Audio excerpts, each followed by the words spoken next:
édition, bonsoir et bienvenue. Olivier Bokoy et Oswald Omeki en prison, c'est ce qu'a décidé le juge des libertés et de la détention de la Criette. L'audition a eu lieu ce mardi 1er octobre 2024. À suivre la déclaration de l'avocat des deux hommes suspectés dans cette affaire de tentative de coup d'État présumé contre le chef de l'État. À suivre le nouveau visage que présente la route Ndalé-Lépi-Tchikandou. Le gouvernement a mis les bouchées doubles pour mettre fin aux nuisances causées par cette voie. Voilà pour le sommaire.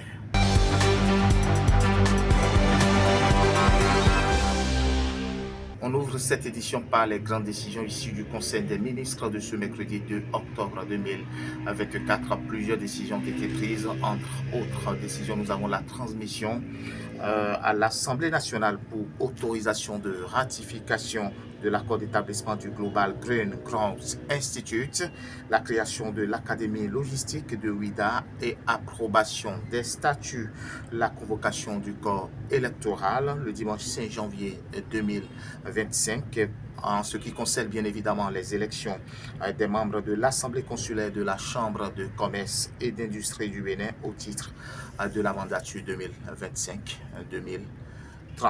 Nouveau développement dans l'affaire, mesdames et messieurs, je le disais en titre, dite Olivier Bokoy et Oswald Omeki. L'affaire dite Olivier Bokoy et Oswald Omeki connaît maintenant un nouvel épilogue. L'homme d'affaires Olivier Bokoy et l'ancien ministre des Sports, suspectés dans l'affaire de tentatives de coup d'État présumées, ont été présentés au procureur spécial de la Cour de répression des infractions économiques et du terrorisme ce mardi 1er octobre 2024. Après leur audition devant le procureur spécial de la Criette, les deux mises en cause sont passées devant le juge d'instruction avant d'être déposés en prison. Je vous invite à suivre l'avocat des mises en cause qui répondait aux questions de quelques confrères. Je devais d'abord retenir que les personnes poursuivies, dont M. Olivier Bokoy et M. Oswald Omeki, ainsi que M. Baguidi, si ma mémoire est exacte, dans une maison d'arrêt en attendant la décision. Combien de personnes sont finalement citées à la fin de cette journée? Et surtout, décrivez-nous la procédure, parce qu'entre-temps, pour les arrestations des avocats, dans votre sortie, vous avez relevé des irrégularités. Bon, d'abord, votre question a deux volets distincts. D'abord, le nombre de personnes. Il y a eu 5 personnes qui sont poursuivies.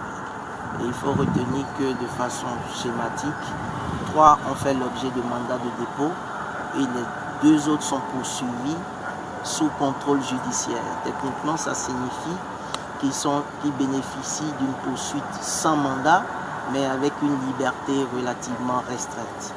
Et donc, ils vont retourner chez eux après avoir accompli certaines formalités.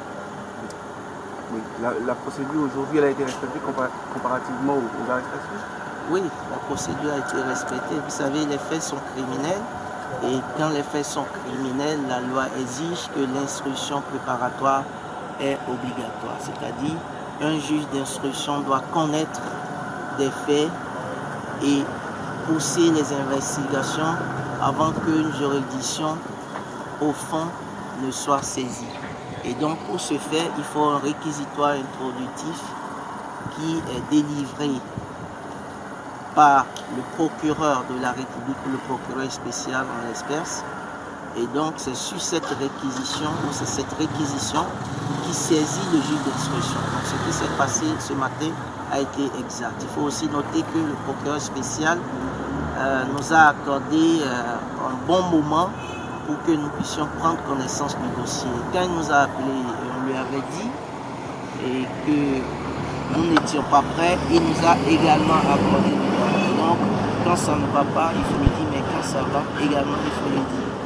Et après la comparution devant la chambre d'instruction, son rôle est de poser une inculpation. Et après ça, on s'est retrouvé devant la chambre des libertés de la détention, dont le rôle, il faille le préciser, n'est pas de connaître du fond du dossier, n'est pas de dire si les faits reprochés aux mises en cause sont constitués ou non. Mais son rôle est de statuer sur la détention provisoire. C'est-à-dire que lorsque le ministère public estime que les mises en cause doivent être poursuivies ou gardées en détention provisoire en attendant le jugement, le rôle de la Chambre des libertés de la détention, c'est de connaître exclusivement de cette question.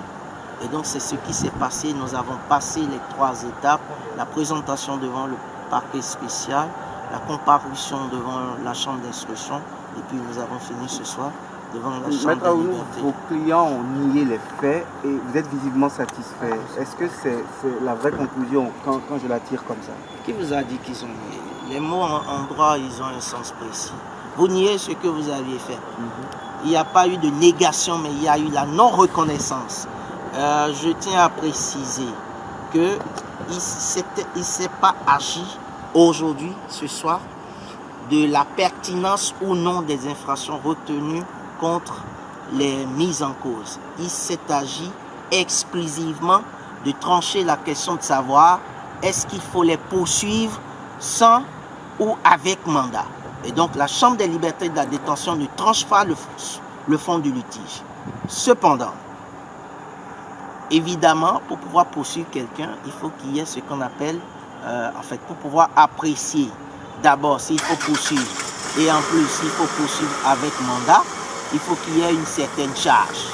Et donc relativement à cela, ce que je peux vous dire à l'étape actuelle de la procédure, c'est qu'il est révélé à travers les constances du dossier que concernant M. Olivier Boucor, il n'existe aucun fait matériel. Vous savez, la justice pénale ne se fonde pas sur des déductions, des présomptions, des suppositions, non. La justice pénale se fonde sur des faits concrets. Et parlant de faits concrets, il n'existe pas. Et le colonel qui est présenté comme le chef d'orchestre, ou qui peut être présenté comme le chef d'orchestre, a reconnu lui-même qu'il n'a eu aucune discussion avec M. Olivier Boucor relativement à ce qu'il a appelé une tentative d'atteinte à la sûreté de l'État ou tentative de coup d'État, tout ce que vous voulez. Donc, matériellement, ça n'existe pas. Audience au cabinet du président de l'Assemblée nationale, Shadia Alematou Assouma, ministre de l'Industrie et du Commerce, a été reçue par le président Louis Vlavonou. Elle est venue, dit-elle, pour porter un message au premier responsable du Parlement. Quand on veut porter un message en tout le Bénin, je pense qu'on est bien placé quand on se retrouve donc dans ces locaux-là pour passer le message. Bon, le message, la mission dont nous avons investi les députés, c'est d'être des ambassadeurs de la promotion, de la consommation de nos produits.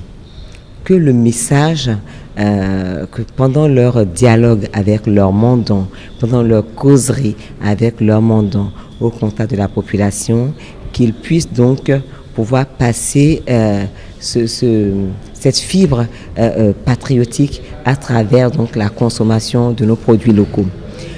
Qui passent cette fibre patriotique, qui comprennent que la production locale a également besoin de matières premières. Et que toutes les dispositions qui sont en vigueur, tous les dispositifs que nous mettons en place pour accompagner les PME à travers donc là des PME, pour l'artisanat, pour accompagner donc tous ces promoteurs à éclore leurs initiatives et à augmenter la création de richesses, qu'on a besoin également de nos populations. Donc la mission dont ils sont investis aujourd'hui, c'est de passer ce message-là.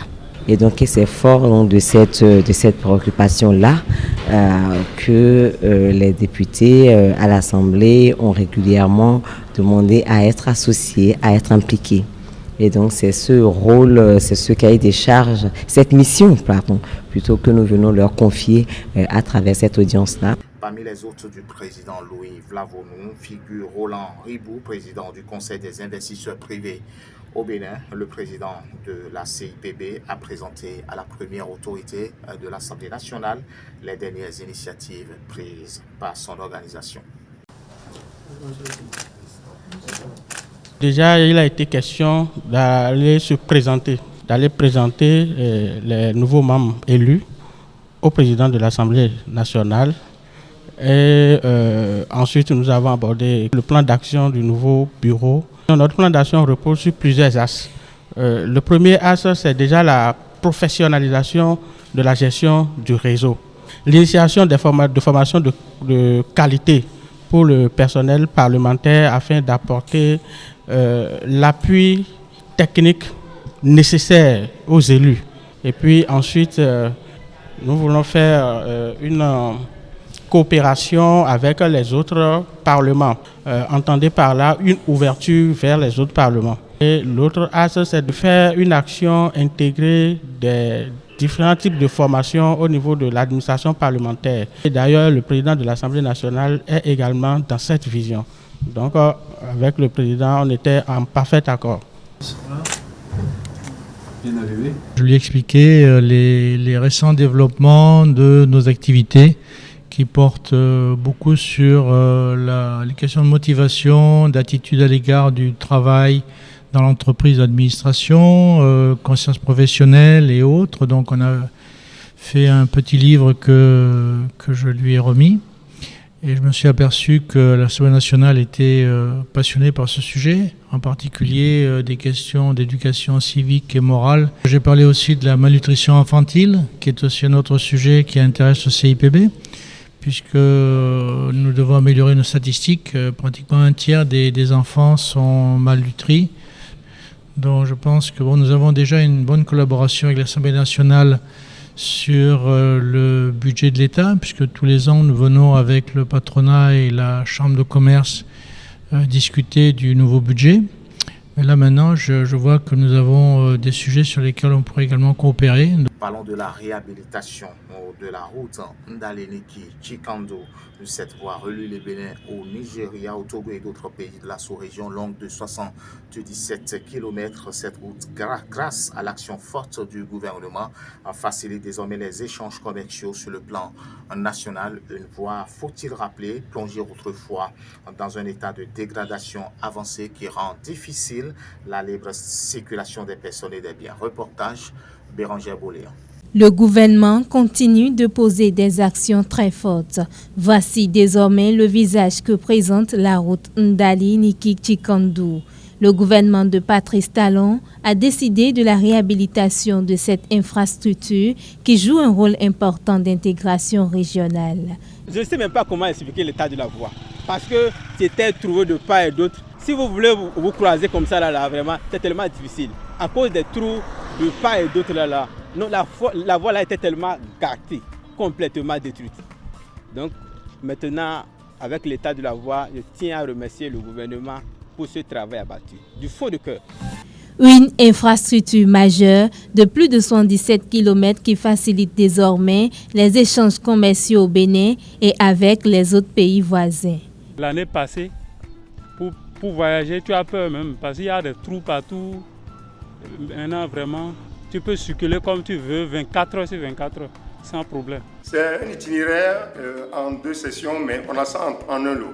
De Ndali à Niki, qui fait 54,6 km, et de Niki à Chikando, frontière du Nigeria, qui fait 33 km environ. On a 7 ouvrages nouveaux à y construire. La structure de chaussée est composée de 3 couches. La première, la couche de fondation, qui est recyclée, avec amélioré 1,5% de ciment. Après, on a une couche de base, en grave bitume de 11 cm et la couche de roulement de 5 cm en béton bitumineux à module élevé. Selon l'entreprise en charge des travaux, un suivi minutieux se fait pour sécuriser les investissements, assurer un bon drainage des eaux, assainir les localités en vue de réduire les nuisances causées aux usagers ainsi que les coûts d'exploitation des véhicules. La voie dessert d'une grande importance et dessert les grandes communes de Ndali, Niki et Chikando, ainsi que le palais royal de Niki. L'entreprise a son rythme de croisière, on doit pouvoir finir les travaux à date. Je tiens à remercier vraiment le gouvernement pour ce qu'il fait, qu'il continue encore à faire plus que ça pour que le pays puisse se développer davantage. Il faut rappeler que la route Ndali-Niki-Chikandou fait frontière avec le Nigeria, le Mali, le Niger et le Burkina Faso.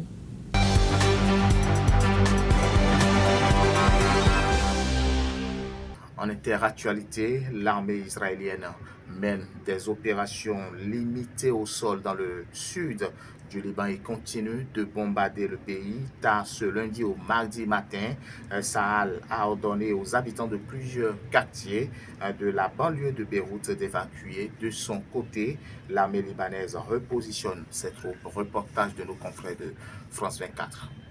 Sur ces images non datées fournies par l'armée israélienne, des soldats des forces spéciales se préparent à entrer en territoire libanais. L'illustration de ce qu'a officialisé l'État hébreu un peu plus tôt dans la nuit, le lancement de ces opérations terrestres.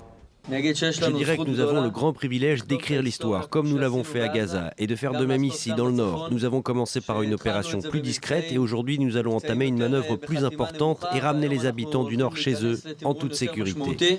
Israël préparait cette opération depuis plusieurs semaines. Dans un premier temps, l'armée a parlé d'opérations ciblées dans des villages libanais proches de la frontière.